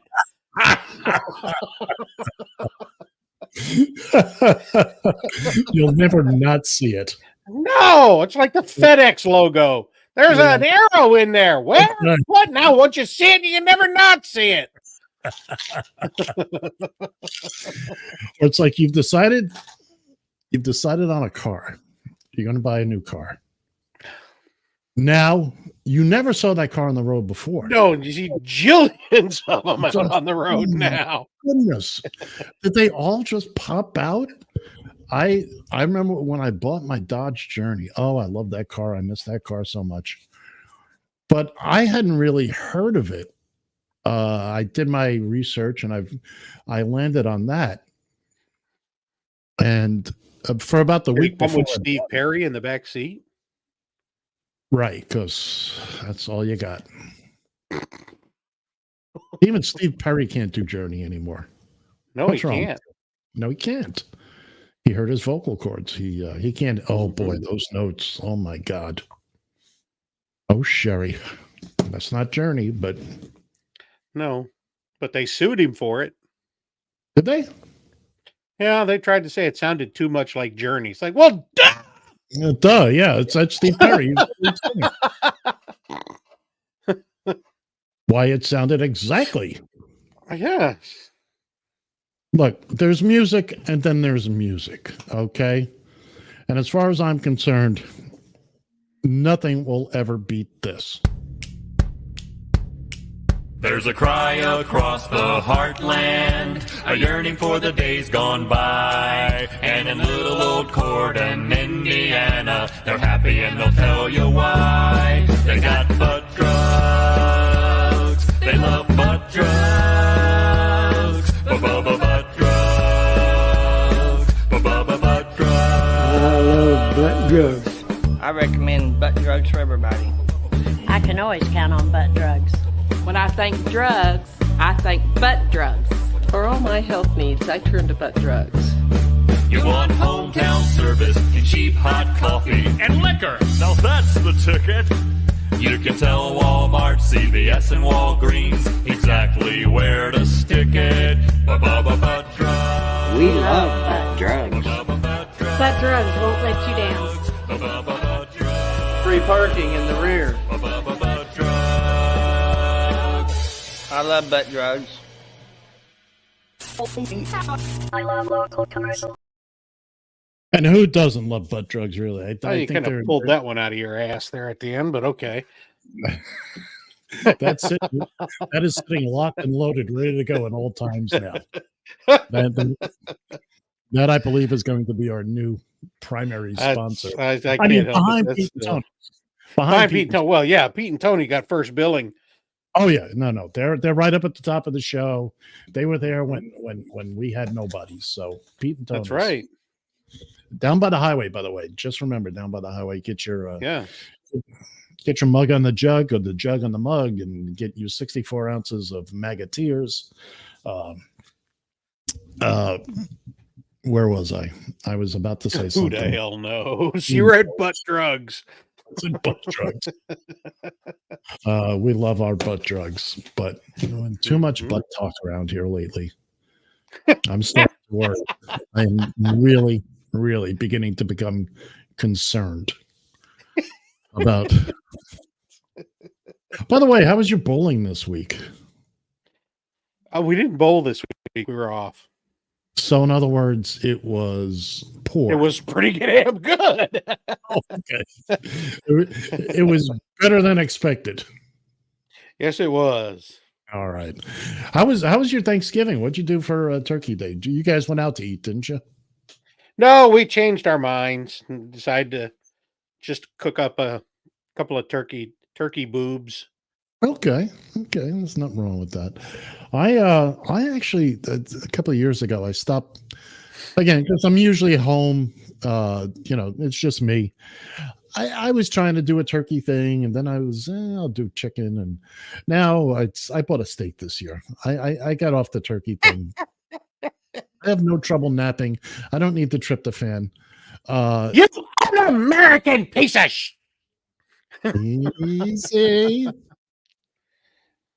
Easy.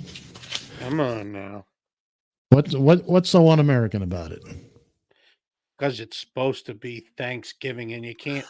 How are you supposed to give thanks over a T-bone steak? By the way, did you watch the parade? Yeah, I saw you out there in your leotards and red cape.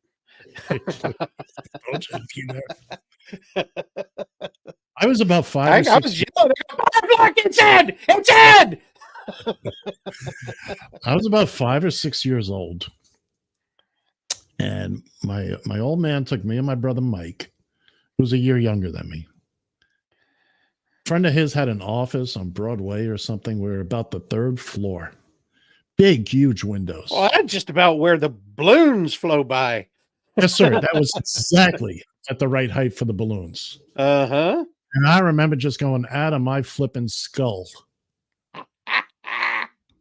watching these balloons go by and watching the parade and just not being at home because there were 3 babies crying and I don't know where my sister was, but probably butt drugs. No, she was 7. Stop.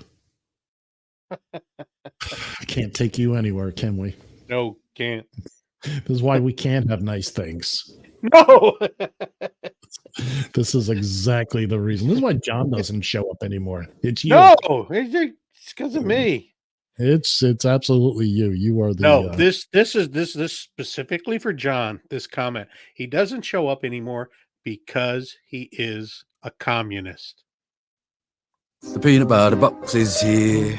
That's what I was going to tell you yesterday. My peanut butter box showed up. Just we pull up in the driveway. Barb goes, "Look!" I went, "Oh, it's the peanut butter box." Was it a Chewy box? No, it was from nuts.com, but same difference.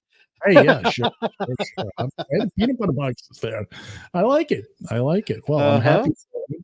And so who handled the nuts? You or Barb? She always handles my nuts. Okay, all right. Just double checking. Different people, different show. Blah blah blah. I'm happy for you. But drugs. Do you get your nuts? Do you order specific nuts, or do they send you a sampling?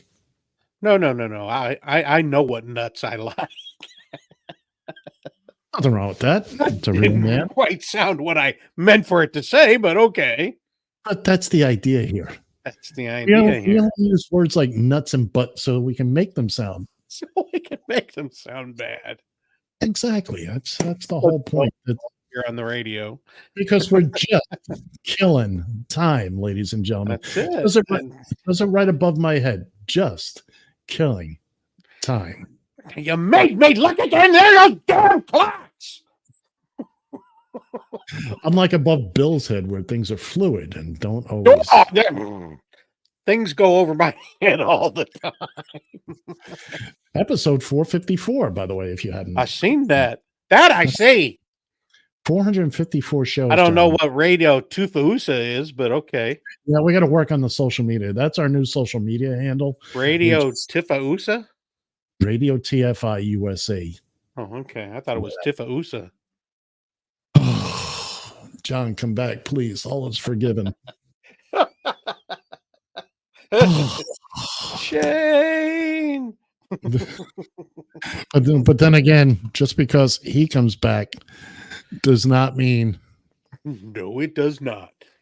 It's not mean. It just eats into my time. Jay, stop this crazy thing! Once again, you'll never get away with it. That's my thing on my my phone for my text is it's the George Jetson thing. Yeah, Really? ding, ding, ding, ding. Oh, the Jetson doorbell. Right. That's the Jetson. We have that in the vault buried deep. Okay. We don't have it handy, but that's one of my favorite pieces of music ever was the Jetsons. Is the Jetsons theme song. It just it's not here. His boy Elroy. Yeah. Oh, that stinks. I don't know why it's not there, but lo and behold, it's not, and we ain't got. Oh, I didn't play scripting the this show a little bit better. Oh, you know what? We got a problem. We got Houston, we have a problem. Oh, no, we don't. We are out of here, kids. We are. We're about 30 seconds out. We missed our cue. Rosebud. So